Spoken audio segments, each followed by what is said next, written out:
അത് കോഴിക്കട്ട ഉണ്ടാക്കാനുള്ള തയ്യാറെടുപ്പിലാണ്. പഞ്ചസാര ശർക്കര ഉരുക്കിയെടുത്തത് ഞാനിപ്പോൾ വേറെ പാത്രത്തിലോട്ട് മാറ്റി ഒഴിച്ചിട്ടുണ്ട്. ഞങ്ങളുടെ തേങ്ങ ചിരകി വെച്ചിട്ടുണ്ട്. പിന്നെ അതേപോലെ ഏലക്കായും പഞ്ചസാരയും കൂടി ഞാൻ പൊട്ടിച്ച് വെച്ചിട്ടുണ്ട്.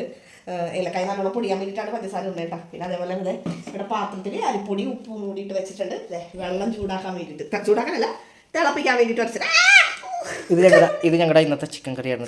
നല്ല ടേസ്റ്റി ചിക്കൻ കറി. കൈ പൊള്ളി വലിയ കഥ ഞാൻ പിടിച്ചതാണ്. അപ്പോൾ അത് ചൂടാക്കാൻ വെച്ചിട്ടുണ്ട്. ഇനി ബാക്കിയത് വഴിയാണ്. അപ്പോൾ ഈ ചായനെ ഞാനിവിടെ പൊടി കുഴക്കാൻ വേണ്ടിയിട്ട് ഏൽപ്പിച്ചിട്ടുണ്ട്. ഇച്ചായി പൊടി കുഴച്ചിട്ടിരിക്കുന്നുണ്ട്. അതേപോലെ തന്നെ അതിൻ്റെ ഉള്ളിൽ വെക്കാനുള്ള ഫില്ലിങ്സ് ശരിയാക്കാൻ വേണ്ടിയിട്ട് ഞാനിവിടെ ശർക്കര പാനി റെഡിയാക്കിക്കൊണ്ടിരിക്കുന്നത്. അപ്പോൾ കൊഴുക്കട്ട റെഡി ആയിട്ടുണ്ട് കേട്ടോ.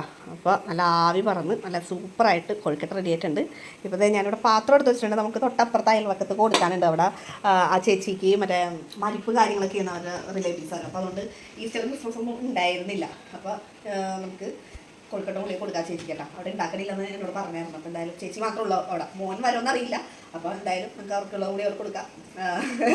അതായിട്ട് പിന്നെ അടുത്ത ട്രിപ്പുള്ളത് എടുത്ത് വെച്ചിട്ടുണ്ട്. ഇനി അതിപ്പോൾ നിങ്ങൾ ആകെ രണ്ടുപേരും ഇതിന് പാത്രത്തിൽ ഉണ്ടാക്കണമെന്ന്. നമുക്ക് ഇവിടെ അനൂപേട്ടനുണ്ട്. അപ്പോൾ അനൂപേനെ അവിടെ വീട്ടിൽ കൊണ്ടുപോയി കൊടുക്കണം. അവർ വീട്ടിൽ കൊണ്ടുപോയി കൊടുക്കണം. അപ്പോൾ അതിന് വേണ്ടിയിട്ടാണ് ഉണ്ടാക്കിയിരിക്കണം.